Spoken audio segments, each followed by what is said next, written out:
My child just came out as, and I did a good job of being supportive. This is a presentation about the coming out conversation. My child just came out as, now what? Know that it's okay. Nothing has changed. Your child is trying to share something personal with you. Isn't that what you want? Closeness with your child. That's so great. This is a blessed moment in which your loved one is giving you an opportunity to know them better.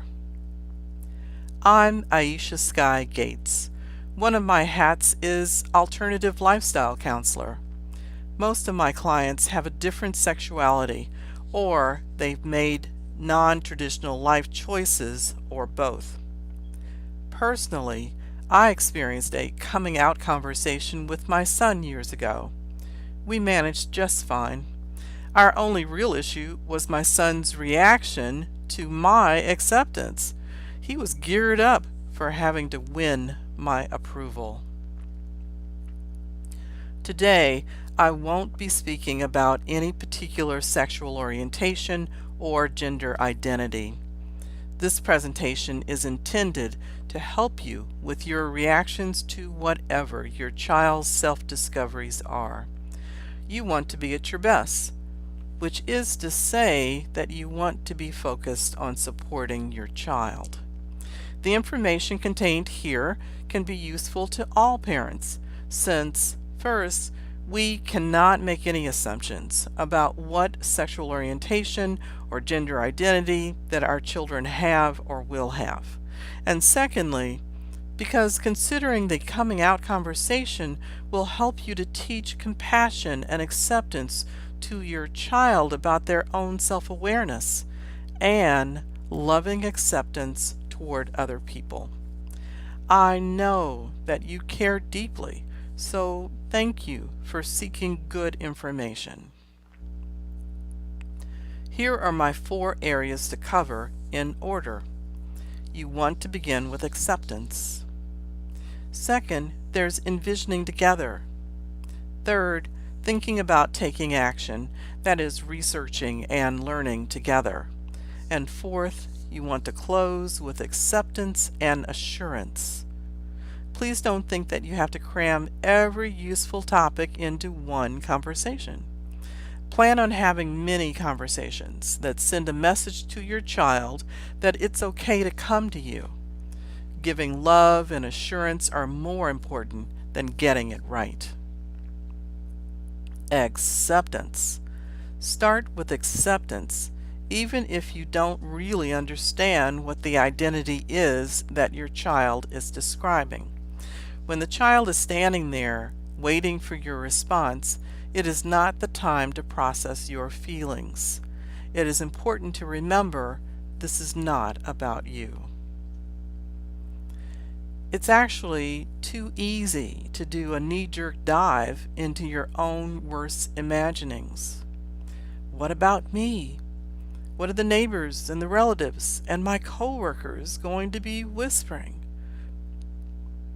Why can't you just stay the cute little kid that you are in my head?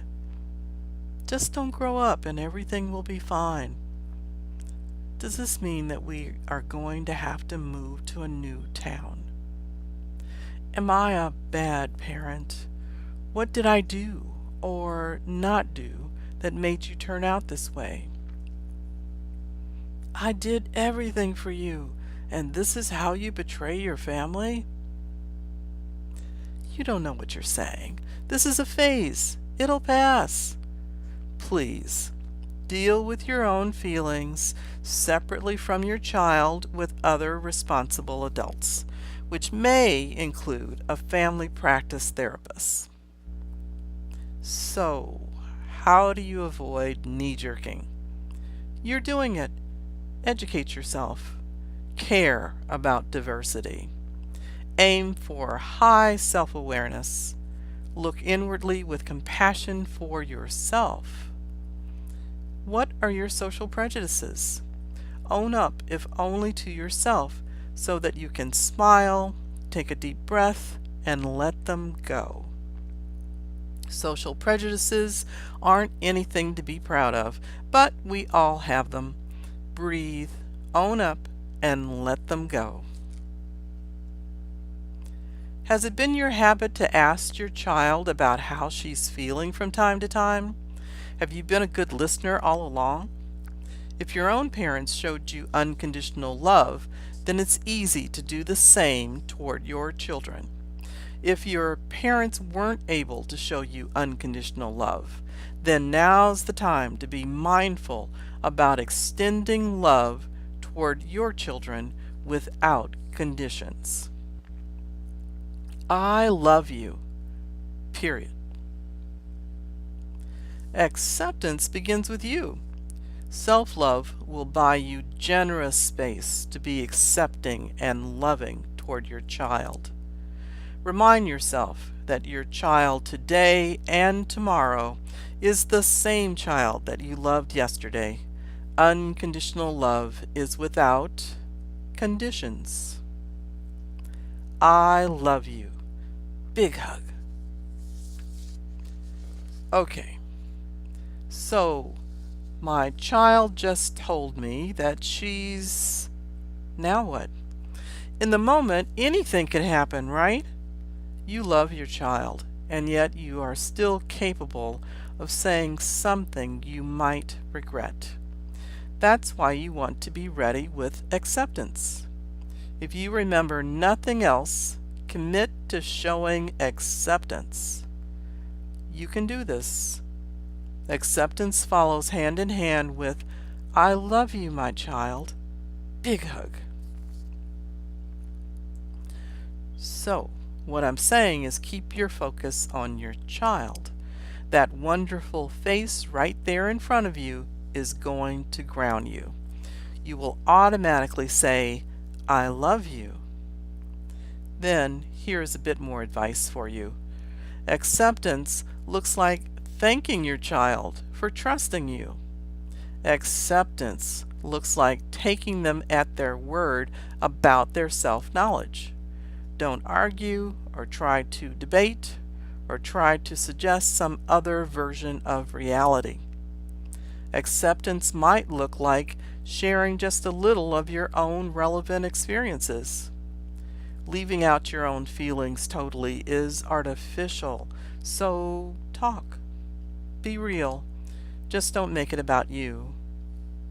Listen more than talk. Deep listening. One of my favorite topics. Ask what your child knows so far about himself.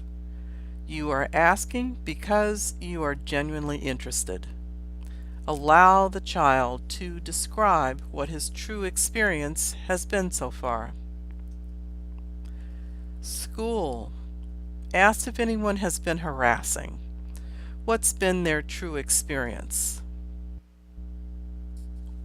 Encourage him to talk about his feelings and give the child as much time as they need. Envisioning together. The second phase in your conversation with your child is all about seeing ideals together. What does your child imagine as a best case scenario for themselves? What would the child most want to happen for them? What would be helpful? These are the things that you want to hear. Begin to see yourself in the pictures that they are sharing. Reinforce what they are saying as being possible. Give reinforcement too by verbalizing how you see yourself giving support and being on the job in their images of a positive reality for themselves. Through your imaginings, share how things can be. Note for yourself the bonding you have and how very close you both feel in this moment. Some of the subjects that your child may bring up or may be ready to discuss are how they feel about their own bodies, what makes a relationship healthy, the wide range of family structures, and sexual health topics. You do not have to have all the answers. It's okay to say, I don't know, but I would be interested in finding out. Just show genuine interest. Let your child lead the conversation and talk for as long as they wish to do so. You can always talk again and again. Remind your child that they are in control of their own life and you are happy to support what they want to do. They can have what they want. They can be happy. Keep your ears open for an opportunity to slip in encouragement to just be themselves and not be unduly influenced by other people. For instance, sometimes a child may feel social pressure to pursue sexual activity before they are prepared to do so. Action. Suggest to your child that you can learn together. You can do research. You can read books on the subject. You can talk to experts. In each case, you, the parent, want to check on that expert's applicable experience with children and young adults. Are they comfortable and knowledgeable with the subject? You want knowledge, sure, but you also want a good supportive experience for your child. Look for support for yourself and for your child. That might be other parents or a therapist who knows about the subject. Might be both. Planned Parenthood is a good place to start. Find out what the school environment is like for your child. Respect what your child says about what their actual experiences have been at school.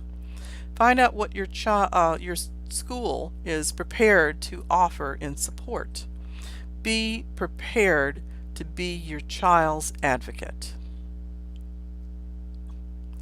Assign yourself the ongoing tasks of guiding the other family members. As you learn, share with the family. How does your child feel about sharing the news with others? How would they like to do things? Be understanding about how hard it is for the child to speak about his personal life. You can relate to their possible discomfort based on your own life experiences, right? In this conversation and in others, work together to strategize how to deal with coming out moments with family, friends, school buddies, and strangers. Some will be terrific, but can still be overwhelming. Talk through what to say and what to do if someone's reaction isn't positive.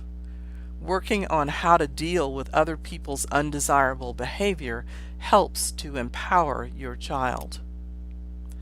Family conversations about the children in the family should be equal instead of extraordinary regarding the child who has a different sexual orientation or gender identity.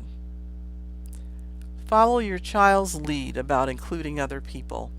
Respect their feelings and move slowly as you engage with family members, support people, or anyone at their school.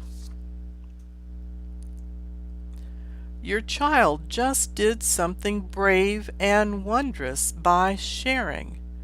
It takes a lot to step away from the majority opinion or the dominant culture or the norms that society seems to be supporting and be yourself. Think about how hard that is for an adult to do. So, as they become ready to do so, it's a good idea to embrace support groups and new to you communities that can give your child positive reflections about who they are. Acceptance and assurance. This is the third phase of talking with your child. Acceptance and assurance. Here are some examples of what you can say.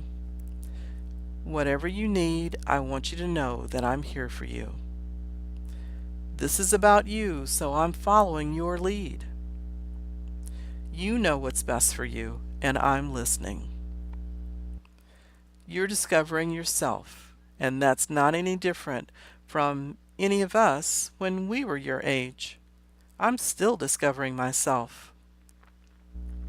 I love you, and I always will.